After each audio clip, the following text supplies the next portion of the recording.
Welcome to Lion Pride Sports. I'm Neil Fischer. Golf is a tough sport, mentally and physically, and it doesn't help to play in the middle of Missouri, where the weather is always changing.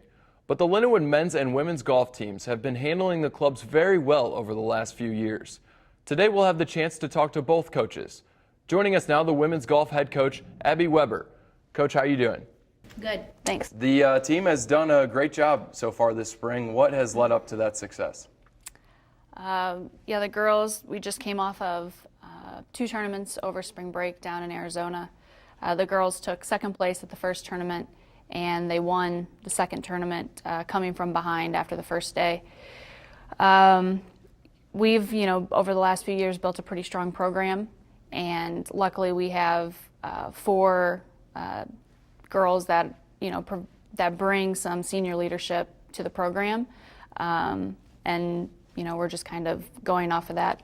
What does that leadership mean to you going into those days where you're down and then you have to come back and get back and win? It really helps to pump up, the underclassmen and to just kind of be mentally tough, like you said, especially because the weather here lately has not been that great. So we haven't really had a chance to get on the golf course as much as we'd like. So, going down to Arizona, we were able to get a couple of nice days of good weather just to get some additional practice in. But that'll give us a little momentum heading into the remainder of our spring season. And you mentioned that the weather has been horrible. Before going to Arizona, how many practices did you guys get to go outside for? The girls played 18 holes one time, and I think they played 9 holes twice. Luckily, we have a driving range that we're able to go to that has heating bays. So even when the weather's not that great, they can still hit balls, but it's not the same as actually getting on the golf course. So how impressed were you with the fact that the girls went out there and got second place in one tournament and first place in the other? I was really proud of the girls. They did a great job, especially because they were 5 strokes back the second tournament and came from behind to beat a conference opponent. And so, they went out, they worked hard, and I was proud of their effort. Is that what impressed you the most, is coming back from 5 strokes? Yeah, it's hard. Each round, you never know what golf game's going to show up for you. So it's a battle, and you got to get through all 18 holes, which sometimes can be anywhere from 5 to 6 hours. So they didn't quit on me, and that's something that I think the girls they're pretty mentally tough, and that's probably what helped them to come back that second day. And you guys have a lot of traveling to do for golf. You guys go to SIUC, and then you guys head down to Arkansas. Does that affect the golf game at all? Traveling to different parts, different areas, you have different grass. So, sometimes the greens are different, and just the fairways, if they're native to that area. So the girls have to figure out during the practice round, how to make adjustments in their golf game. But hopefully, going down to Arkansas, we'll get some nice weather. Is there any pre-game or pre-tournament scouting that you guys do as a team to really see what is working well for you guys, or calling courses and saying, hi, what kind of grass do you have and what's it going to play like? You could probably just research that on your own on the internet. A lot of these tournaments we've played in the past, so some of the girls, if not all the girls, have played some of these golf courses. The course we're going to play in Arkansas, one of my players is from Arkansas, and she's played this golf course before. So during the practice round, the other girls will probably rely on her to give, any insider information for that golf course. And you guys have 3 tournaments to go before the conference tournament, correct? Mm-hmm. And what goes into that? Do you guys see the MIAA opponents that you're going to see in the conference tournament during those tournaments, or not so much? Yeah, at SIU Carbondale, that's a Division I tournament, and kind of close to home, so we won't see anybody there. But Henderson State is the team hosting the tournament in Arkansas, and they're in our region, and they'll have a handful of our conference schools will be there, so it'll be an important tournament from a regional ranking perspective. Is that important to see how they're playing while you guys are taking care of your business? Yeah, I mean it's a battle all year long, essentially. You got to get the head-to-heads, and you want to try to get your team scoring average as low as possible, so that when it comes to the end of April, you're in the top 12 teams to get to go to postseason. And how does that work? The postseason rankings come out. How do they work? There's a small coaches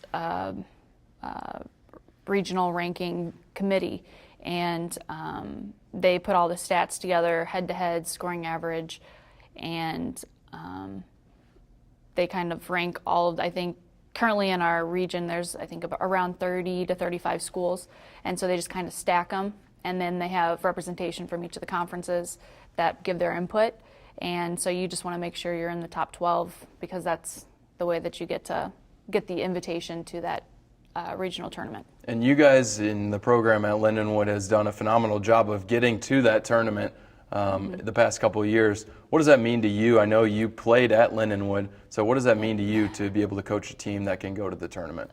It's definitely something that we pride ourselves on as a program, and myself as a coach. We've qualified for the regional tournament every year we've been eligible since we've been an NCAA program, which is a pretty big accomplishment. Next year we are switching conferences, which also switches our region. So we'll be going from a central region to the east region. And so hopefully we'll continue this success, but we'll be competing against a whole new playing field. Is the GLVC, how does the GLVC and the MIAA stack up against each other when it comes down to it?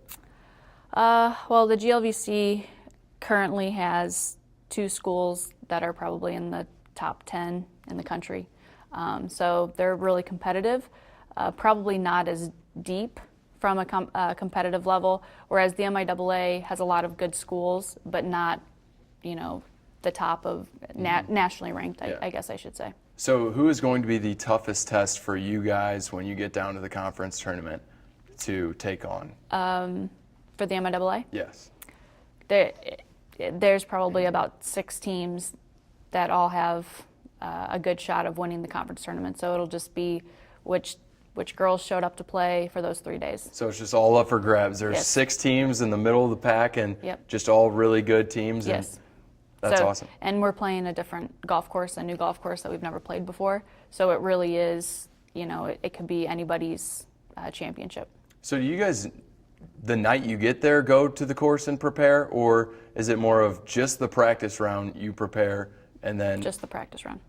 Is that difficult for the players, or do they do a fairly good job of reading it when they can and then? Yeah, I mean, it's difficult because I think we have about a 4.5 or 5 hour drive to conference. So we'll get up early, get in a car, drive in a car for 4.5, 5 hours, get up, play a 4 or 5 hour practice round, get back to the hotel pretty late, and then probably wake up at 6:30 the next morning, get out to the golf course about 7:30 in the morning, be there till 6.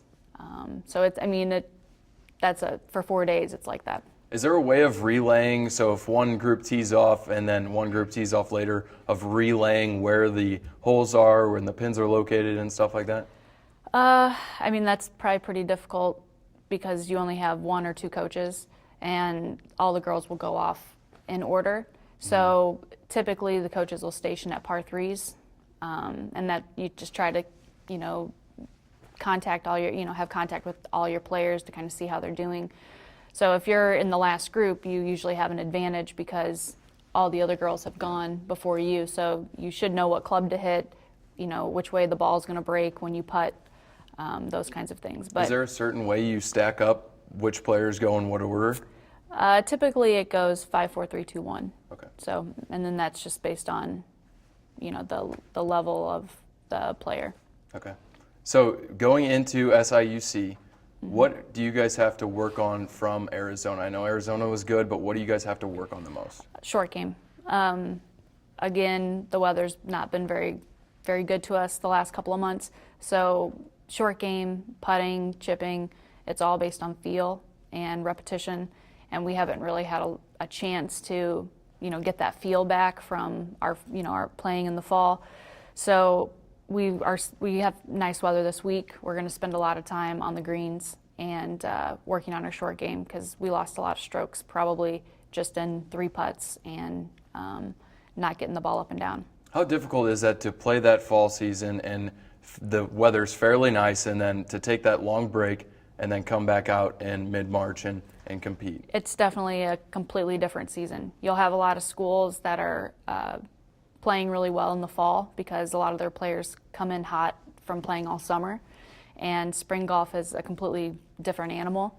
And I think that's kind of where we thrive because we're practicing in pretty crappy weather, and it just helps the girls get more mentally tough so that if we have that kind of weather in our tournaments, they usually persevere a little bit better than their competitors. And I want to get to you playing at Lindenwood. What was your best experience playing for Lindenwood? My best experience was probably my sophomore year. We qualified for the national tournament, and we went down to Florida and played at LPGA International. And it was a pretty cool experience. And last year we qualified for the national tournament for the first time since we were an NCAA school. So it was it's kind of come full circle for me, with being able to take my team to the national tournament and have played in a national tournament for the same school. It was a pretty cool experience. And is there anything else you'd like to add before we go about what's in store for the rest of the season, how everything's going to work out? This year they added an extra team to qualify for the national tournament through postseason. So instead of 3 schools, 4 schools now qualify. So, I think we have a pretty good shot at having a repeat to the national tournament if the girls want it bad enough. So we're excited to see what's going to happen. That's good. Thank you, Coach. Thank you. That will do it for Lindenwood women's golf coach Abby Weber. Good luck to the women's team as they compete at Southern Illinois Carbondale March 24th and 25th. Coming up, we'll talk about the men's golf team and what's in store for them this season, next on Lion Pride Sports. So we were walking to school. I started thinking about lunch.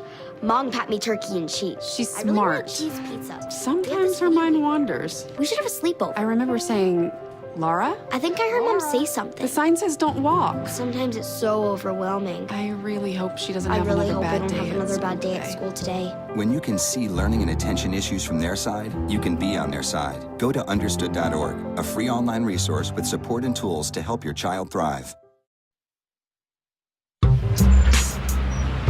I'm one unlucky guy. The chance of being involved in a robbery is 1 in 757. The chances of being struck by lightning. 1 in 750,000. Please fasten your seatbelts for unexpected turbulence. The chances of being a victim in an airline crash? 1 in 29 million. Hey, could I get some peanuts? The chances of being involved in a car crash are far greater than lightning strikes and plane crashes. And if you are texting while driving, your risk of crash increases 23 times. Now, I may be an unlucky guy, but I don't have to be part of that statistic, and neither do you. Drive responsibly.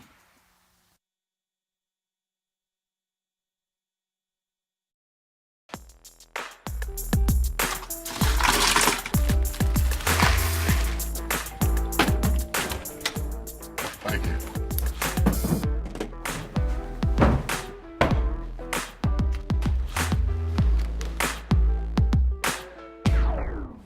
You got a king? Go fish! It only takes a moment to make a moment. Take time to be a dad today. Welcome back to Lion Pride Sports. I'm Neil Fischer. Lindenwood men's golf team has their home invitational coming up right around the corner. Joining me now from the men's golf team is head coach Derek Schaub. Coach, how are you doing? I'm good. Thanks for having me. What was the biggest difference coming from the fall to the spring? Well, I think the fall we went into with a lot of confidence. Coming off of last year, we had a disappointing finish. We had a great season, probably the best season in our history, and didn't have such a good tournament at the Super Regionals. So I think we were a very hungry team coming in, played very well, probably the best fall we've ever had in the history of the program. And then the spring came, and along came some really bad weather. And, some of that I put on myself for scheduling. It's the earliest we've ever played a tournament mid-February. Typically, we start the first week of March. But, the last few years, we've been able to be on the golf course every day in February. And the year that I scheduled a big tournament in February is the year that we weren't able to get out. So I kind of felt bad for the guys to put them in that situation and go play the tournament we did in Kiowa Island. But they adjusted, and they definitely worked hard, persevered through it. The first day was a tough one. We didn't play nearly as well as we'd hoped to, but turned it around the second day and actually shot the third best score in the tournament on day 2. So I feel like we're definitely headed in the right direction. And from playing in that middle of the month February tournament and only getting out a few times before going down there, yeah, the first day may not have been what you wanted or what you expected, but that second day may have set the tone for what's to come the rest of the season, right? It definitely did. We always have a team meeting, after every round, and when we met Monday night, the big thing I talked to them about was don't focus on the outcome of this tournament, the results of this tournament. This tournament is a tool for us to be better come April and May, and I think that maybe relaxed the guys a little, and they kind of took a step back and realized why we were there. And, we didn't get the results we wanted there, but it was good to be there playing golf versus being here and hitting balls off of a mat into a net inside.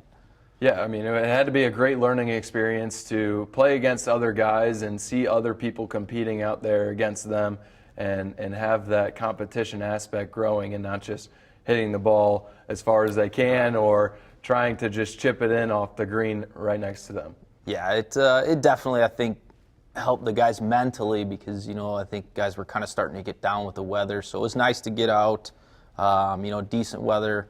We're playing at the Ocean Course in Kiowa Island. The greatest players in the game have played there. So it was a great experience for the guys and a great challenge for them to play on a golf course that difficult. And also it was good for us to come out and play so bad the first day and kind of see how we dealt with it. And I couldn't have been more proud, that the guys didn't just pack it in and, hey, we're out of it. We have no chance of winning this tournament. But they came out the second day and battled and, like I said, played really, really well for round 3. And that's one thing that I play baseball, so seeing that is, yeah, you may lose the first 2 games of the series, but then come that third one, you better sneak away with a victory or else they're going to be all happy on the other side. And then you have something to look forward and build off of going into the next week of practice. And that's what I want to get to is what is this week of practice going to be like? This week is a lot of short game. That's the toughest thing this time of year. Your full swing is using your big muscles, so that comes back pretty easily. But around the greens, you're chipping, you're putting, that's all touch and feel stuff. So, we're spending a lot of time this week just working on chipping and putting. Some different areas of the golf course that we're looking at with some holes because the golf course is going to play different than we're used to. It's pretty soft right now because of the rain that we've had. There's rain in the forecast for the tournament. So we're looking at some different areas that, hey, it might be better to play this hole, maybe lay back and not hit driver on this hole because it's, if you lay back 30 yards, you're going to be hitting off of better grass than off of, a soft patch of grass, even though you're in the fairway. And that's what the Lindenwood Invitational is coming up, March 24th and 25th. Does that help you playing at home? I know the weather is kind of turning. You don't see the as cold of forecasts anymore, but the rain's starting to come in heavily. Is that an advantage for you guys to have? I think it's an advantage having it on your home course. At the same time, there's a little pressure there because the guys expect that they should play better there. It's a course they play all the time. So, it's always nice to play on your home course. Sleep in your own beds. But at the same time, it is. We play 12 tournaments a year, and 11 of those are on the road. So your home tournament really is the one that kind of takes you out of your routine. We don't have our normal routine because the guys aren't together for every meal. They're eating in the cafeteria here. They're, sleeping in 8 different rooms instead of all in 3 hotel rooms. So it does change some things a little bit, but it's always fun to play here and have some people come out and have a little gallery there cheering for you. And what is that feeling like, having people follow you from hole to hole, watching you and knowing that they care about what you're doing and how you're doing? It's good. I think sometimes it puts a little pressure on some of the guys, and which is a good experience as well. It helps them develop, as a golfer, as a person, to deal with those type of, it's a foreign situation for them, and so I think it's good for them to learn from it, learn how to handle it. Sometimes they don't handle it the best, but they're better prepared for it the next time it comes around. And so you mentioned that going on the road is kind of the norm to do. Does that affect your playing when you go far away to South Carolina and places such like that? It does. I mean, there's a lot of factors that go into it. With golf, it's a very different game on different grasses. So, a lot of times you go somewhere and your ball flight's going to be different because of the air. So, where you may normally hit a 7-iron, now you're hitting an 8 or maybe a 6. Same thing with the grass. The ball's going to jump a little more when you're hitting off of bent grass versus off of zoysia. The greens become very different in how the ball reacts on your approach shots as well as how it breaks. So that's the big thing for us. The travel, I think most of the guys are used to it. I don't think it really affects us a whole lot. We try and get away early. Our typical tournaments practice round Sunday, 36 holes Monday, 18 Tuesday, but we typically try and get in Saturday evening and try and get to the course and at least do some short game work on Saturday, just some chipping and putting around the green for a couple hours. And then we get our practice round on Sunday, and then we'll usually stick around for another hour or two after that and get some work in on the short game as well. Is there a certain style of ball or clubs that you personally stick to with certain kinds of grass? I prefer the balls that go in the hole. It's really up to our guys. I mean, different guys, hit balls with higher spin rates or lower spin rates. So, most of our guys use pretty much the same ball, but we do have a couple guys that use a different ball. But you'll see some guys adjust and maybe carry a 2-iron in their bag instead of an extra wedge, depending on the golf course, depending on how some holes lay out, depending on the weather. If it's a firm, fast golf course, you'll see a lot of our guys carrying 2-irons that they'll hit off the tee then.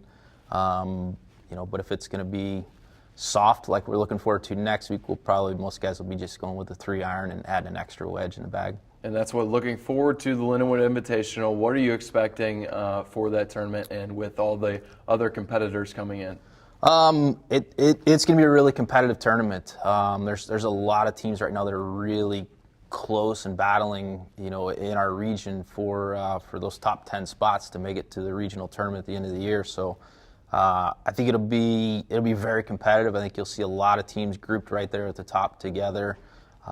Largest field we've ever had. We'll have 19 teams in the field, so it should be a good one. Is that a long day for the athletes? Get there early in the morning, practice, or being at home, do you get to sleep in a little bit, rest because you know the course and what everything's going to play out?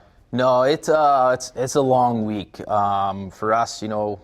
We'll be out there Sunday. The guys will probably get to the course around noon on Sunday, do some practice. We'll go out, play our practice round. I think our tee time's at 2:30.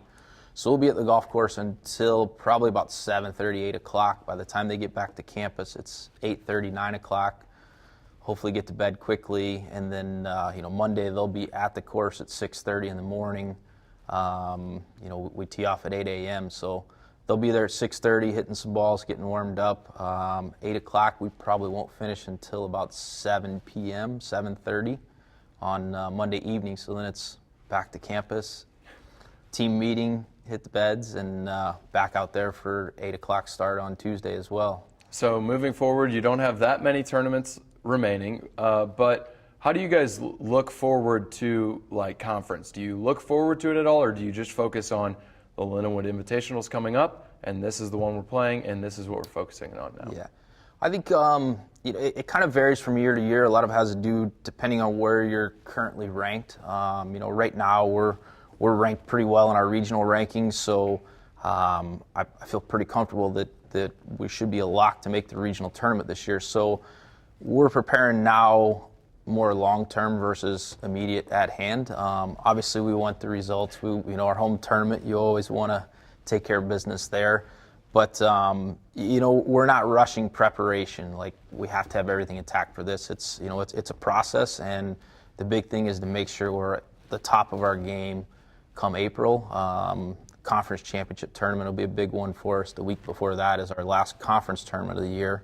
And, last year we won the regular season as well as the tournament championship. So something definitely that is a big box we want to check on our agenda for the season is to repeat with both of those and then prepare for regionals and hopefully nationals after that. And what was that feeling like? I don't know if the whole team was there last year as now this year that's playing, but what was the feeling like winning that championship during the regular season and then going to the tournament and winning again?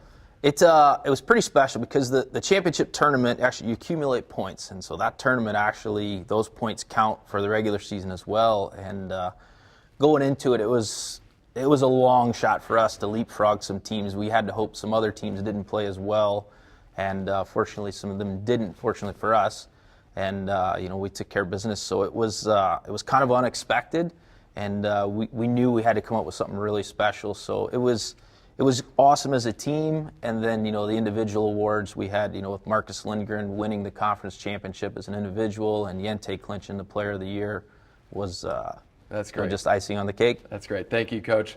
Thank you to Coach Schaub and Coach Weber for joining me. Good luck the rest of the season. The men will be competing in the Lindenwood Invitational March 25th and 26th, while the women will be competing at Southern Illinois Carbondale March 24th and 25th. That will do it for the show. I'm Neil Fischer. Thanks for watching Lion Pride Sports.